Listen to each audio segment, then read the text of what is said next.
Primeramente, el condicionamiento clásico es un tipo de aprendizaje en el que un estímulo inicialmente neutro llega a provocar una respuesta automática después de asociarse repetidamente con un estímulo que ya produce esa respuesta. Es un proceso en el que se aprende a asociar dos eventos para que, al presentarse uno, se anticipe otro. Ejemplos de la vida cotidiana podrían ser alimentos, hábitos alimenticios, en donde si siempre escuchas el sonido de la campana del horno antes de una comida deliciosa, ese sonido puede hacerte sentir hambre, incluso si no hay comida preparada.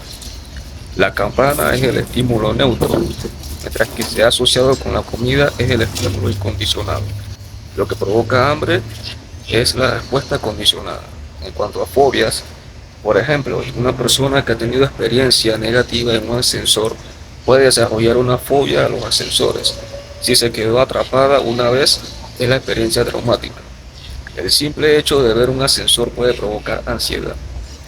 El ascensor, que es el estímulo neutro, se ha asociado con el medio, que es la respuesta condicionada, provocado por la experiencia traumática, que es el estímulo incondicionado. Y en cuanto al ejemplo clínico, por ejemplo, se da el caso de que si un paciente se siente ansioso cada vez que entra a una sala de espera porque lo asocia con procedimientos médicos dolorosos, el médico podría intentar cambiar esa asociación al incorporar métodos de relajación, música calmante o incluso palabras de consuelo cada vez que el paciente entra a la sala de espera. Con el tiempo, este paciente podría comenzar a asociar ese espacio con tranquilidad en lugar de ansiedad. Seguidamente, en cuanto al condicionamiento operante, este concierne a un tipo de aprendizaje en el que la probabilidad que un comportamiento se repita depende de las consecuencias que lo sigan. B.F. Skinner popularizó este concepto, mostrando que el comportamiento se puede modificar mediante refuerzos, es decir, aumentan la probabilidad de que el comportamiento se repita, o castigos que disminuyen esa probabilidad.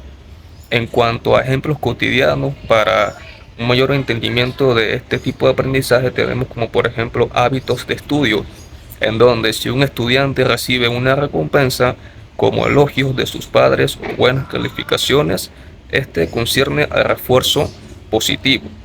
Por estudiar regularmente, es más probable que continúe con ese hábito. Asimismo, el estudiante puede evitar procrastinar para evitar el estrés o las malas notas. Este sería el refuerzo negativo, lo que lo motiva a estudiar a tiempo. Otro ejemplo sería refuerzos en la vida social. En este caso, si cada vez que ayudas a un amigo recibes una respuesta positiva como gratitud o afecto, este es el refuerzo positivo. Te sentirás motivado a seguir ayudándolo. Por otro lado, si al no ayudar te sientes excluido o ignorado, el cual sería el castigo negativo, tu comportamiento social podría cambiar para evitar esas consecuencias. Seguidamente, conforme al ejemplo clínico, tenemos el caso de que si un médico podría utilizar el condicionamiento operante para motivar a sus pacientes o mejorar su salud, por ejemplo, en el caso de que un paciente que necesite perder peso, el médico puede establecer un sistema de recompensas. Cada vez que el paciente cumple con una meta de ejercicio o mejoras en sus hábitos alimenticios, recibe un refuerzo positivo, como reconocimiento verbal o una pequeña recompensa tangible, como descuentos en servicios de salud o asesorías nutricionales. Estas recompensas aumentan la probabilidad de que el paciente mantenga los hábitos saludables. Por otro lado, se podrían aplicar consecuencias negativas cuando no se sigan las recomendaciones, como la eliminación de ciertos privilegios o el aumento de las advertencias sobre riesgos de salud, lo cual también motivaría al paciente a cambiar su comportamiento.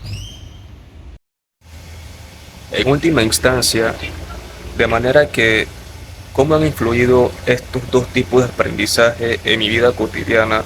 Ha sido de forma de que, en cuanto al condicionamiento clásico, he desarrollado hábitos a partir de asociaciones automáticas. Por ejemplo, asociar el olor de ciertos alimentos como a café con energía y concentración, ha hecho que solo olerlo me haga sentir alerta, incluso antes de beberlo, al igual que lo puede ser con el alcohol. También las situaciones estresantes repetidas, como exámenes, me han hecho asociar ciertos lugares o sonidos como el sonido de un reloj o, o el sonido de un timbre con ansiedad. Este tipo de aprendizaje sucede sin que me dé cuenta y está presente en muchos aspectos de mi vida diaria, concerniente al condicionamiento operante. A través de refuerzos he adquirido hábitos más deliberados. Por ejemplo, la satisfacción de ver mejoras en mis estudios después de crear un horario estructurado, que sería un refuerzo positivo. Me ha motivado a seguir siendo organizado. Del mismo modo, el deseo de evitar consecuencias negativas, como la sensación de estrés por procrastinar, me ha llevado a mejorar la gestión del tiempo. De manera que, en cuanto a la aplicación como futuros médicos, estos principios nos serán sumamente útiles para influir en el comportamiento más que nada de los pacientes de manera positiva.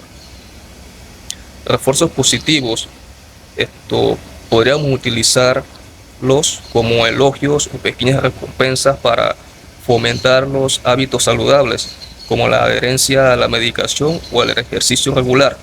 Si un paciente se siente reconocido por sus logros, será más probable que continúe con ese comportamiento.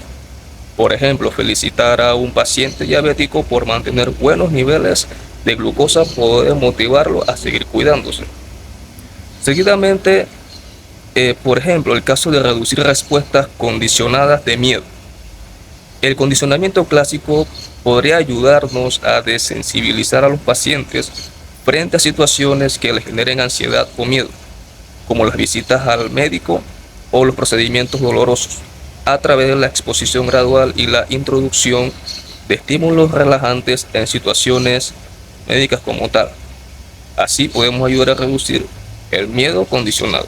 En resumen, comprender estos principios nos permitirá aplicar estrategias para moldear conductas beneficiosas en nuestros pacientes y ayudarles a superar barreras psicológicas que afectan su salud.